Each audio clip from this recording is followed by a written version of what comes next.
During a weekend rally in Minnesota, Congresswoman Ilhan Omar called presidential hopeful Senator Bernie Sanders the best hope for a just world. She, along with AOC and Congresswoman Rashida Tlaib, have backed the Vermont senator's political revolution. So during Politicon, I sat down with the National Press Secretary for Bernie Sanders' campaign, Briahana. We discussed these pivotal endorsements and some of the surprise that accompanied them. We also discussed Medicare for all and Sanders' plan to take on the establishment. Briahana, thank you so much for joining us. We really appreciate it. Thank you for having me. It's always a pleasure. Absolutely. So, Briahana, you're here at Politicon. What are some of the things that you're talking about, and what have you heard and learned at this conference? Well, yesterday I had the pleasure of participating in a Medicare for All panel, where I was probably the only person who represented the full-throated defense of Medicare for All as a kind of non-negotiable pursuit. And the audience response was really excellent. We had some really great questions from people from across the ideological divide, including a Trump voter, or at least someone who was dressed in Trump paraphernalia, who had some really good questions about his wife's Medicare and what Medicare for All will look like, and whether it will be the exact same thing or an expansion, which of course it is.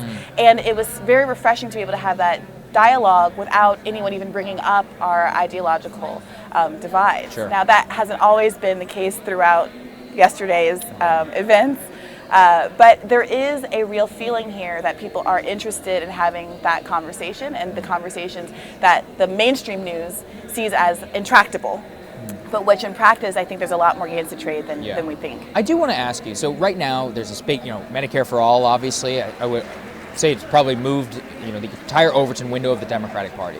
Now we see Elizabeth Warren. She said that she's signed on to Bernie's plan, but now she's leaking all this news that she's trying to come up with a different way to pay for it. Why is it that she's not? Why is it, do you think, that she won't agree with the Bernie Sanders version of how it will be paid for? I can't speculate about what's going on with the Warren campaign or what's going on in her mind, but I know for us, what has been really a big part of Bernie's brand, if you want to call it that, is his transparency.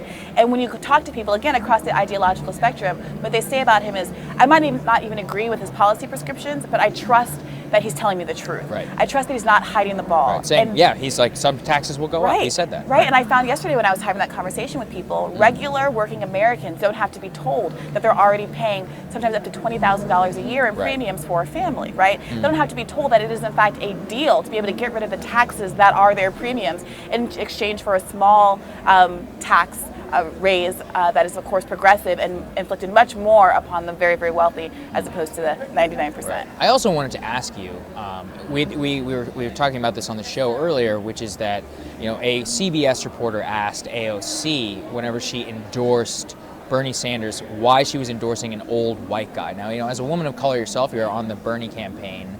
How do you grapple with questions like that? Well, I've been receiving that question for quite some time now, and I got to say to our new endorsers, welcome to the club.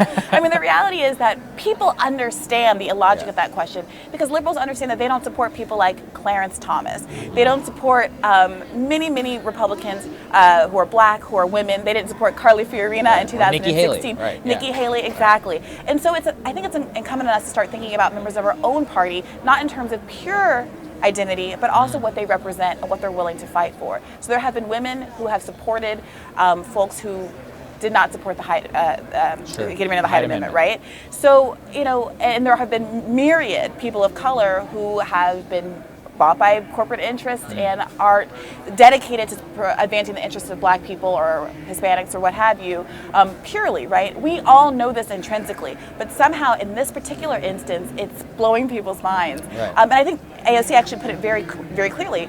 She said, I'm supporting Bernie Sanders because he's the person who has been fighting for me my entire life. He fought for me when I was a child and needed to be on CHIP. He fought for me and my reproductive freedoms. He fought for me and my student debt load, Student debt is a women's issue, and it's a black issue as well when you contemplate the fact that black women have more student debt than any other group. So I'm frankly kind of insulted and blown away by the idea that another black woman who actually asked that question would be so myopic in what constitutes the issues that are important to people of color and women in this country. Well, so this is the lens that you take, which is that you look at it through a class sense and not through an identity sense. That very much kind of typifies the Bernie campaign. Well, I would say it was both, actually. race and gender identities are a lens which often inform one's worldview, right? Part of the reason that I care about economics is I have seen the way that our class system has specifically disadvantaged my own community as a black person. You know, I care about the fact that Bernie Sanders is the only candidate to say we want to get rid of at-will employment, because I know as a black person, as a woman, at-will employment disguises or covers for employers who would be able to fire their employees for discriminatory reasons, right? So those things are intersectional. But I think you're right insofar as intersectionality, as it's discussed today, more often than not excludes class. So yes, I think the Bernie Sanders project is about reintroducing class into that project and making sure that we're having a true, fulsome understanding of what intersectionality really means. So the final part of the discussion here is, I asked this to all the progressives, especially Bernie people, which is that so much of the focus is on the movement, creating a political revolution. But I watched this happen with Trump. You can create a political revolution and easily get taken over by Washington interests. What assurances does the Bernie campaign, I guess the Bernie world, have that they have the technocratic power to back up so much of what you're proposing? Because it would take a revolution of the bureaucracy. Yeah, frankly. I think you might be giving Trump a little bit too much credit. Okay. I don't know how much he was taken over by those interests as opposed to... We'll disagree on he's that. Indifferent Sure. to actually being genuinely independent or have a separate agenda of his own that he wanted to advance.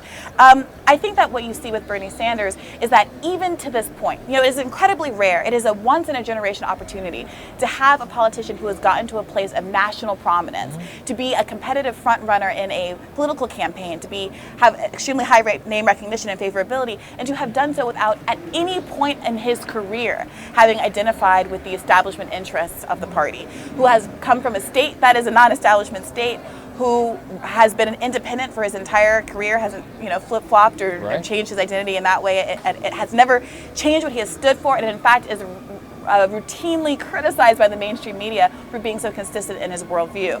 And that's exactly why you have so many people, again, across the aisle who trust him and are committed to him. So I think what you're going to see with the Bernie Sanders presidency is someone in whom the hooks of that establishment interest have never been able to latch on.